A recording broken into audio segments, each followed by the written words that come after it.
Somos un grupo aquí de periodistas internacionales y queríamos hablar con Carlos Sousa.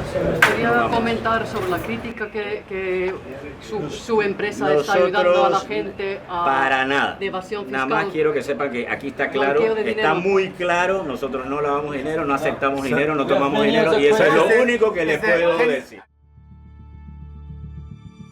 Papeles de Panamá es la mayor filtración de datos de la historia. So-called Panama Papers. Panama Papers. Panama Papers. A massive leak of documents from a firm in Panama City called Mossack Fonseca. The massive amount of data was first leaked to German newspaper Süddeutsche Zeitung. It was shared with the international consortium of investigative journalists. We got a message from somebody who called himself John Doe and who offered vast amounts of data, and we obviously said yes. For me, it was a miracle because there have been so many journalists around the world. It was impressive moments to realize that if we all do this as a team, the effect will be great. 11 million files accusing banks, businessmen, and over 140 politicians in 50 countries of working the system to avoid paying taxes. First point to people with ties to Russian President Vladimir Putin. The relatives of 7 current and former Chinese leaders. Hidden assets belonging to the family of Prime Minister Nawaz Sharif. Mr. Prime Minister, what can you tell me about a company called Vintris? Well,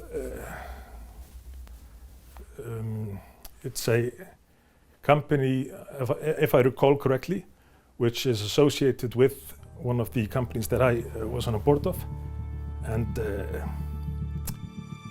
Sigmundur Davíð Gunnlaugsson hættir sem forsætisráðherra svo ríkisstjórnin geti haldið áfram. The Icelandic Prime Minister, Mr. Gunnlaugsson, has now stood down. His wife owned a secretive offshore company with a claim on the country's collapsed banks.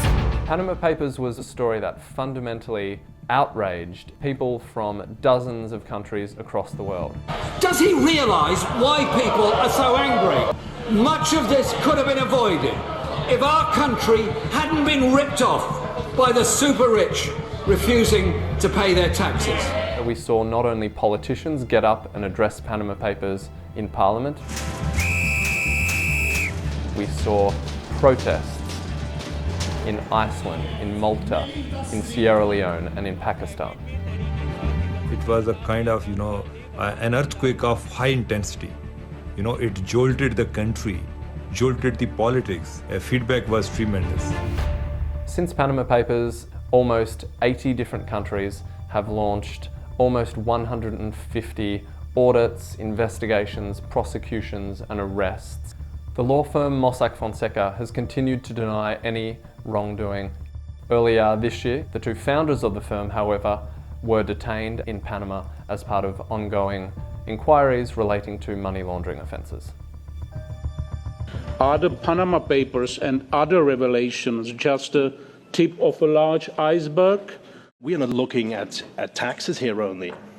We found child abuse, we found weapons steal, we found terrorists, or everything. So we're not talking about some small crimes, we're talking about big crimes here. The Panama Papers investigation dominated headlines across the world, but I think more importantly, what we're still seeing even 1 year later is that investigations continue and will continue to do so for years to come.